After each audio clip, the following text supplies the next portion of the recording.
Emily Harper never imagined her father, Sheriff Daniel Harper, could commit the unthinkable shoot Judge Franklin in the courthouse chambers. Now, for the first time, Emily breaks her silence and reveals the shocking truth behind the crime that rocked their town. The town of Riverton had always prided itself on its quiet streets, familiar faces, and a courthouse that stood as the heart of the community. People went about their lives believing in the fairness of their justice system, never imagining that the calm they cherished could be shattered in an instant. But one ordinary morning, the unthinkable happened. Sheriff Daniel Harper, a man who had spent decades serving the community and upholding the law, walked into the courthouse chambers carrying a hidden handgun. No one could have predicted what would unfold next. Inside the quiet wood-paneled room where Judge Franklin reviewed case files, Harper pulled the trigger, and the sound echoed through the halls, piercing the sense of safety the town had taken for granted. Court staff froze, horror washing over their faces as chaos erupted. The courthouse, once a symbol of order, transformed into a scene of panic and confusion. Emergency alarms blared, officers rushed to contain the situation, and townspeople gathered outside, unable to comprehend how a man sworn to enforce the law could commit such a shocking crime. The news spread like wildfire. By midday, every television, radio, and social media feed carried the story of the sheriff who had shot a judge in his chambers. Speculation ran rampant. Some said it was revenge, others a result of mental instability, and some whispered of long-standing grudges hidden behind the facade of respectability. Amid the storm, one figure remained painfully in the shadows: Emily Harper, the sheriff's daughter. Watching from her home, Emily felt the world she knew collapse. Her father, the man who had been her protector and hero, was now the subject of headlines, police investigations, and public outrage. Questions swirled endlessly in her mind. How could the man who had taught her right from wrong take such a drastic step?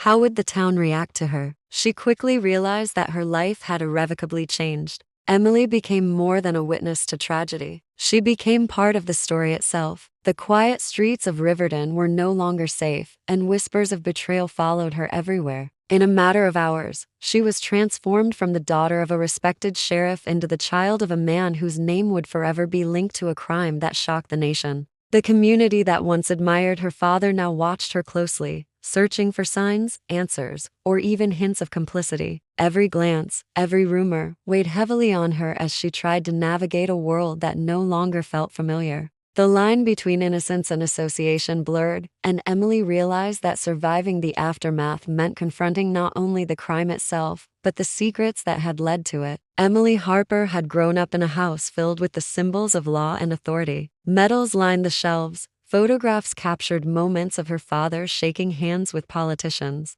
and community leaders, and every corner of the home seemed to echo with the pride of a man devoted to justice. Yet, behind the polished awards and respectful smiles, there was a side of Daniel Harper that Emily rarely saw, a side filled with intensity, obsession, and an unwavering need to control every situation. The shooting of Judge Franklin pulled that hidden side into the harshest spotlight imaginable. Overnight, Emily's world transformed from one of ordinary teenage life into a constant storm of scrutiny, whispers, and suspicion. The media descended on Riverton, broadcasting images of her father, the courthouse, and even her family home. Cameras waited outside, reporters questioned neighbors, and social media exploded with opinions, many cruel, many speculative. Friends who had once offered comfort now kept their distance, uncertain how to treat the daughter of a man accused of murder. Emily became painfully aware that she was now part of a story she had never asked to be in. The initial days after the shooting were filled with confusion. The town seemed both hostile and curious, trying to reconcile the image of the man they trusted as sheriff with the man who had committed an unthinkable act. Emily struggled to process the enormity of what had happened.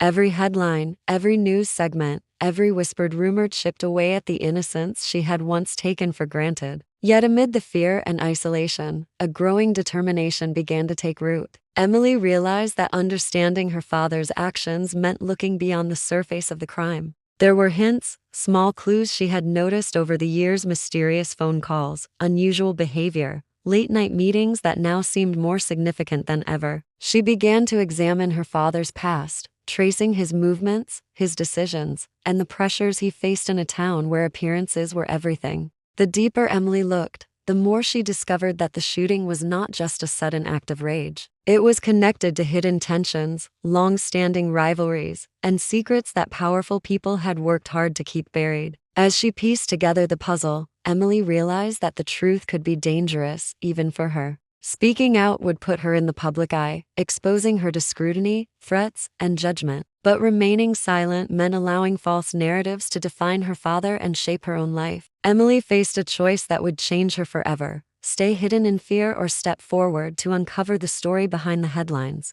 The investigation into Judge Franklin's shooting sent shockwaves through Riverton, exposing layers of complexity no one had anticipated. Law enforcement officials combed through evidence, examined surveillance footage, and interviewed every possible witness. The cameras inside the courthouse revealed a chilling image of Sheriff Daniel Harper entering the chambers alone, moving with deliberate purpose, and carrying a small, concealed handgun. Analysts noted the precision in his actions. This was not a spontaneous outburst but a carefully planned event. As the town tried to make sense of the crime, Emily Harper found herself drawn into the investigation in ways she hadn't expected. She began uncovering her father's hidden life, discovering folders and documents he had kept locked away in his office. There were letters, notes, and photographs that hinted at dealings with people who wielded influence behind the scenes, bribes, threats, and secret agreements that painted a far darker picture of Riverton's political and judicial landscape than anyone had imagined. Emily realized that the shooting was only a piece of a larger puzzle, one that connected her father's actions to years of corruption and clandestine deals that had quietly shaped the town. The more she examined the evidence, the more dangerous the situation seemed.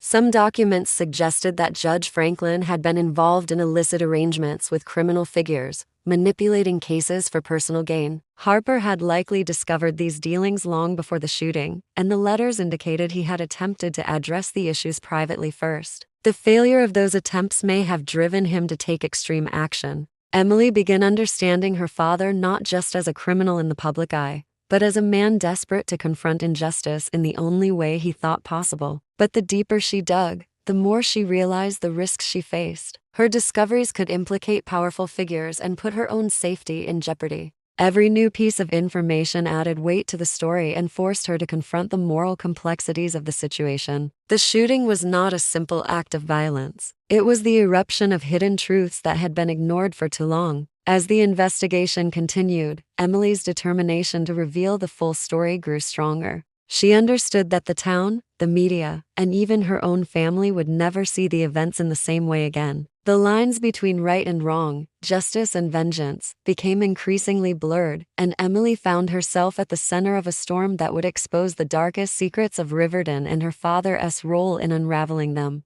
As the trial of Daniel Harper approached, Emily Harper made a decision that would change everything. She could no longer remain silent while the story of her father and the truth behind the shooting was twisted by rumors and assumptions. She began organizing the letters, journals, and documents she had discovered, piecing together a narrative that revealed the hidden tensions leading to that fateful day. What she uncovered shocked even her. Judge Franklin, whom the public had always seen as fair and unassailable, had been secretly colluding with influential figures in Riverton, manipulating cases and silencing anyone who threatened to expose him. Emily's father had discovered the scheme years earlier, quietly gathering evidence and attempting to confront the judge privately. The documents revealed failed warnings, threats ignored, and opportunities for resolution that had vanished into deception. Emily realized that the shooting, horrifying as it was, stemmed from a desperate attempt to stop ongoing corruption that could have harmed countless people. Preparing to speak out publicly required courage she hadn't known she possessed.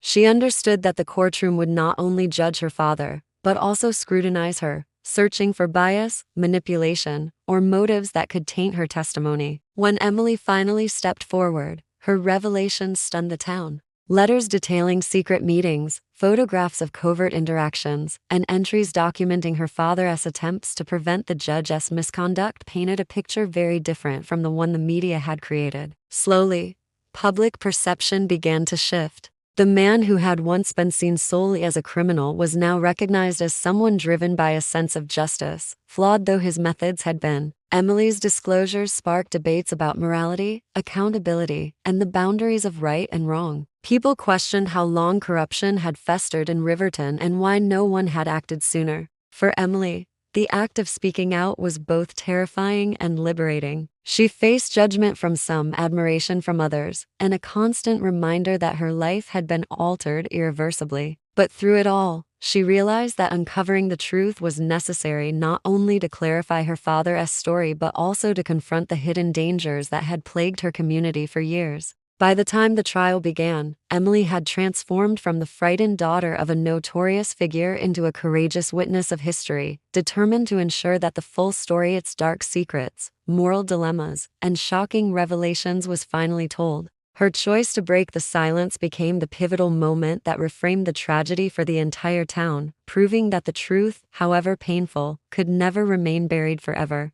In the aftermath of the trial, Riverton was a town forever changed. Daniel Harper was convicted of murder, his actions condemned by the law, yet Emily Harper's testimony had shifted the conversation. The documents and letters she revealed exposed the hidden corruption and the pressures that had driven her father to extremes. People in the community began to question their assumptions, recognizing that the story was far more complex than the media had presented. Emily became a reluctant public figure, navigating a life where curiosity, judgment, and scrutiny were constant companions. She was no longer just the sheriff's daughter. She was a symbol of the consequences of silence, the weight of truth, and the complicated legacy of a parent who had fallen from grace. Despite the attention and pressure, Emily found a quiet determination within herself. She committed to telling the story accurately, understanding that revealing the full picture was not only about her father, but about preventing the repetition of hidden injustices in her town. Yet,